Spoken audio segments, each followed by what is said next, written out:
In this world, nothing is forever. Every venture has its own season. When the pandemic arrived, it changed the whole picture. The world slept for 3 years. There were no orders, no work, and no opportunities for creativity. Everything simply stopped. I needed to do something. As we experienced lockdowns, I decided to make my own recipe of egg rolls and empanadas. I posted on the internet and accepted orders from home. I also decided to distribute these food products to orphanages and homes for the elderly through donations from people interested in helping. Because of the lockdown, these institutions hardly had enough food to sustain their beneficiaries. But on the other side of the globe, my mom was in a desperate situation. My dad was starting to have dementia, and she was having a difficult time managing his needs. She called me one day and told me that my dad was different now. She said he could not do many things, and she could not take care of him by herself. She asked if I could come over and help. I could not say no. I could not imagine my mom exhausted and burned out. The thought of both of them being sick at the same time was something I could not fathom. So off I went, leaving the business I thought was my mission. Seeing my dad's condition was disheartening. His symptoms started to deteriorate rapidly. He could not find the words he meant, and eventually he could not say my name. He could no longer use his hands to cut his food properly, or stand up immediately from a sitting position. He had a difficult time getting up from bed on his own, unless I played his favorite music. He would often fuss over papers and magazines at 4 p.m. unless I gave him his medication. It was one of the most difficult times for me and my parents. For the first 3 years, I was shuttling between my country and theirs.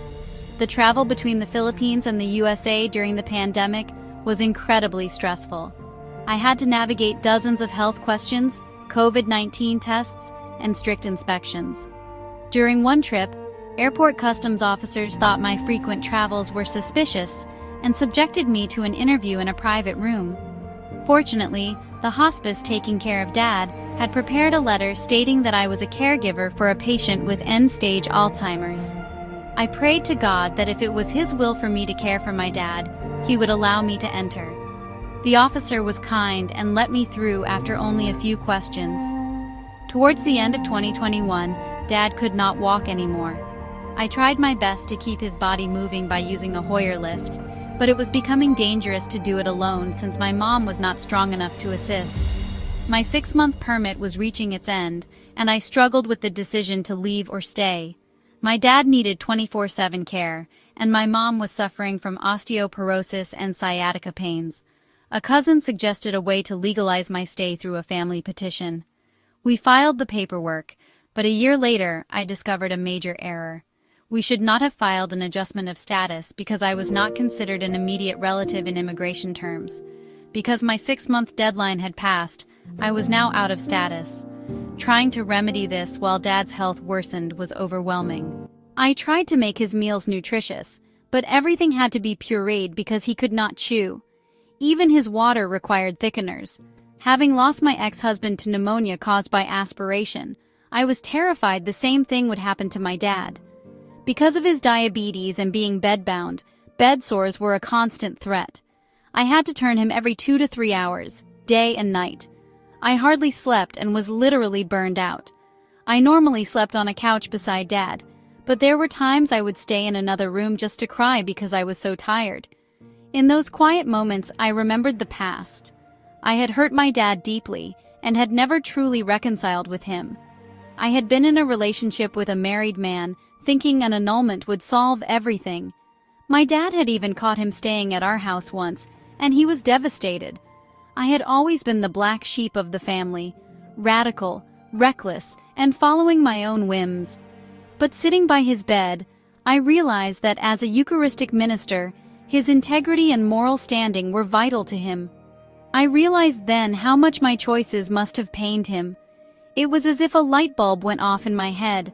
I saw that my time with Dad was a precious opportunity to make up for the heartaches I had caused. During those months of care, I grew apart from my boyfriend and eventually broke up with him without struggle. I prayed to Jesus, admitting I was burned out, but I surrendered my exhaustion to Him. I told Him that if I must stay, I would continue. The insights I gained during meditation in that quiet room relieved me, and my journey became lighter. We started to prepare for the inevitable. By his 94th birthday, all my siblings had gathered. We had a simple celebration with his great-granddaughter Lily. But behind the laughter, I felt a shiver. I knew the near future was not under my control.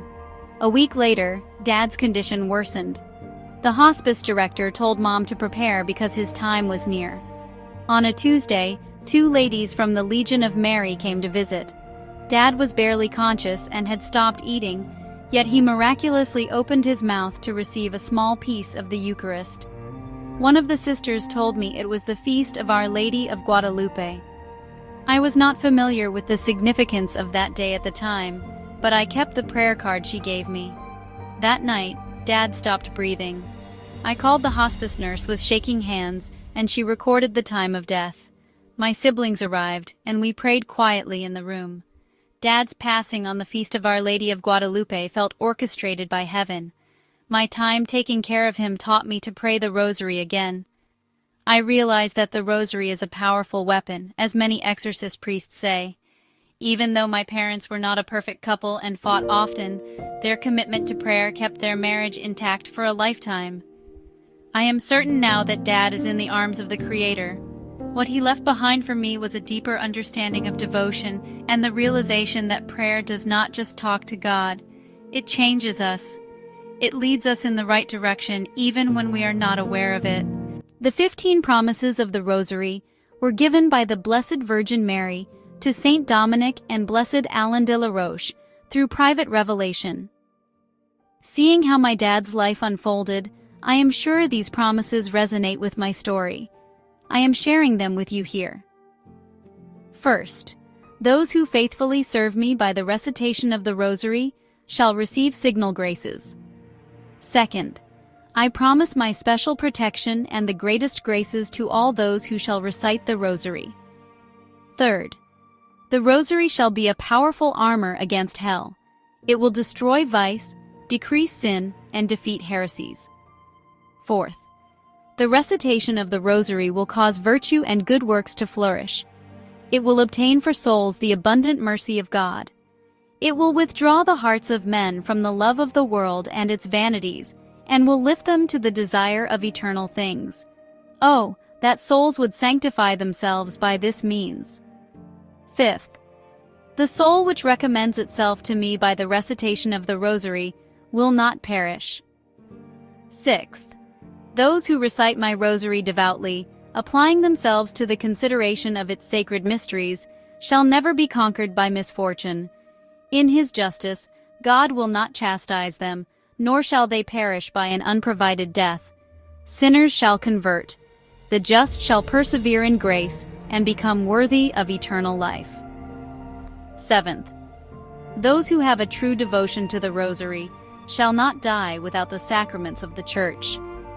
Eighth, those who faithfully recite the Rosary shall have, during their life and at their death, the light of God and the plenitude of His graces.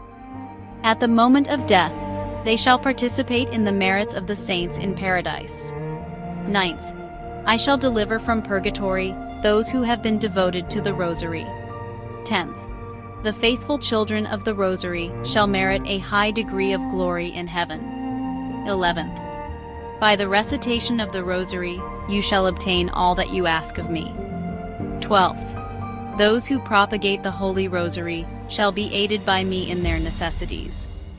13th, I have obtained from my divine Son that all the advocates of the Rosary shall have for intercessors the entire celestial court during their life and at the hour of their death. 14th, all who recite the Rosary are my beloved children and the brothers and sisters of my only Son, Jesus Christ. 15th, devotion for my Rosary is a great sign of predestination.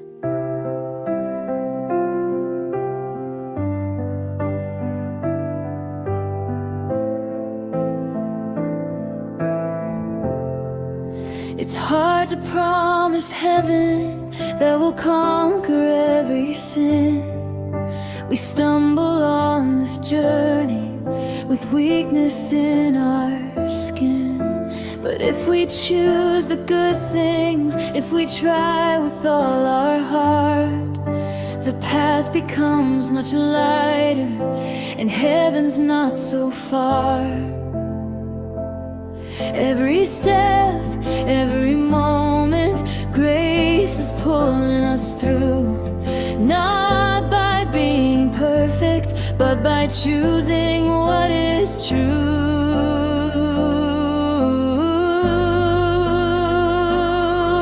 Love, it's the secret to the questions of love, the breath of all creation.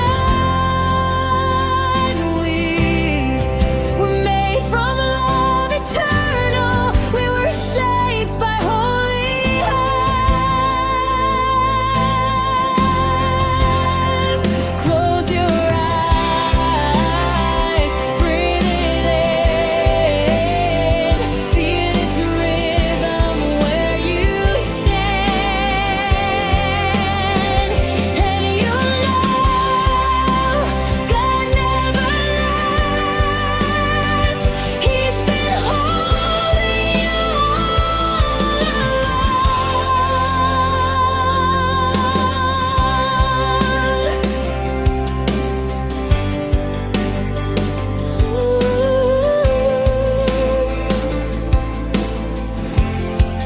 If we choose to live with love, let it rise in what we do. This world becomes the dream He designed for me and you. Let compassion be our language, let forgiveness be our song.